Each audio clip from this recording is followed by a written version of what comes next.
Okay, so today we are going to talk about genetic engineering. Now, genetic engineering is the process of taking DNA from various sources, whether it be an animal, a plant, a bacterial cell, and then creating your recombinant DNA molecule. Now, let's say we were to study a human and a fish.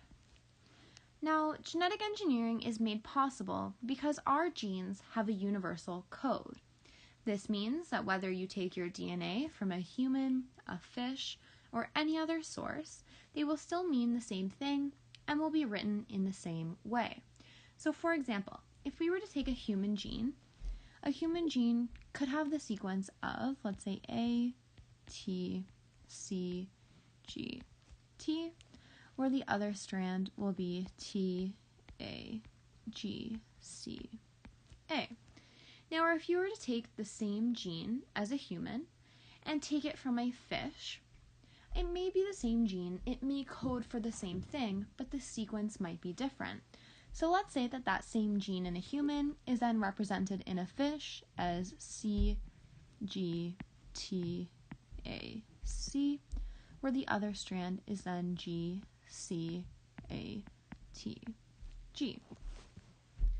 Now, no matter what source you have, no matter what gene, it'll still be represented in the same way, where all of our genetic code is represented as 4 amino acids: adenine, guanine, cytosine, and thymine.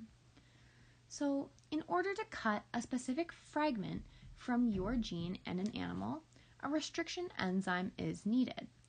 So basically, a restriction enzyme, let's say we have a gene here where we have 2 strands. Let's say the restriction site for this enzyme is A, T, G, C, T, and the other site would be T, A, C, G, A. Let's say the restriction site for this enzyme is between your A and your T and your A and your G. So then basically what this would produce would be sites like this, where you have your A and your T, A, C, G, and then it would create another piece that looks like this. Now this site right here, which is where your restriction enzyme has actually cut, is what we call a sticky end. So basically, if these 2 fragments are from different sources, they can then stick together because they have complementary base pairing. So usually what happens is we take 2 different sources. So let's talk about bacterial cells, because bacterial cells are very easy to asexually reproduce. They proliferate quite quickly, and they have plasmid DNA, which are very easy to create recombinant DNA molecules. So let's say you have your bacterial cell. Bacteria cells usually have what's called chromosomal DNA, which is that big lump there.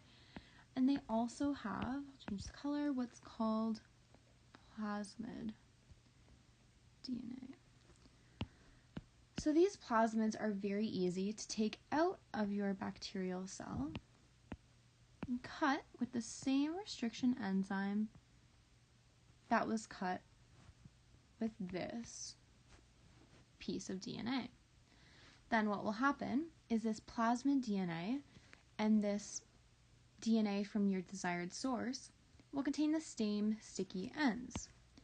So then what will happen is this piece of DNA can then come and insert itself into this bacterial plasmid DNA. So it would be like that. We then have an enzyme called ligase, which would then come in and go over top of this new recombinant molecule and ligate the strands together. So now this new plasmid is called a recombinant DNA. Now, in order to create a new functioning animal, this recombinant DNA will then have to go into a living organism. So it's quite simple. This recombinant DNA would just be injected into, let's say, another fish. And then that would then proliferate to create multiple fish. Oh, that was an awful fish. Where then one of them will contain your desired recombinant DNA piece. Now, genetic engineering has become extremely expensive, complicated, and confusing to do. However, now we have a system that's called CRISPR. CRISPR has completely changed genetic engineering, where the costs have dramatically decreased overnight and the time needed to conduct experiments have decreased from a year to just a few weeks. So now, as we normally know, viruses and bacteria have been fighting since the beginning of time. So if you have your bacterial cell, viruses typically come on to your bacterial cell and can inject their DNA into the bacterial cell. So this here is our bacterial cell, and this is our viral cell, or a virus. Now, viruses are able to put their DNA into the bacterial cell and basically take over the bacterial cell's mechanisms. Normally, your bacterial cells will try and fight against this viral cells, and usually they're not strong enough to do so. However, every once in a while, it will actually happen where your bacterial cell will be able to fight against this viral DNA and produce a protein called Cas9. Now, Cas9, I'll draw a little diagram here. This will produce protein called Cas9.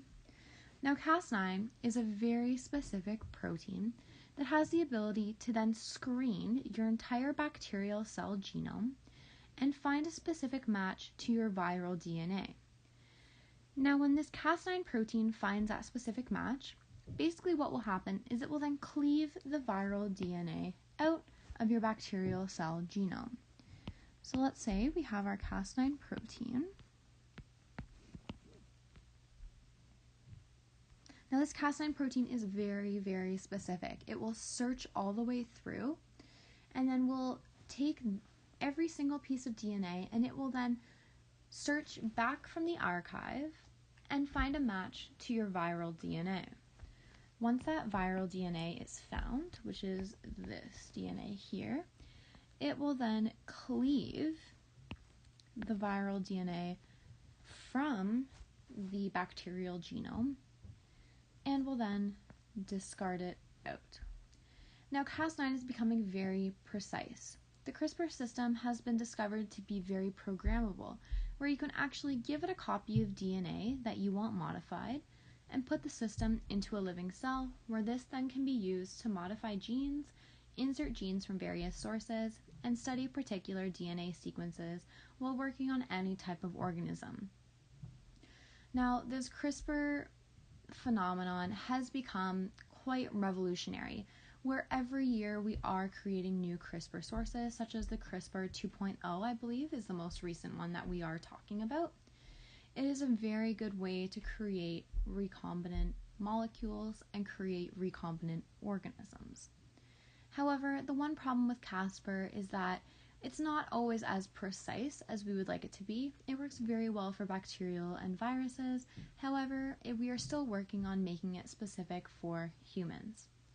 So, if the CRISPR-Cas9 database and program was used and created to extinct animals, we can then de-extinct them using the same source.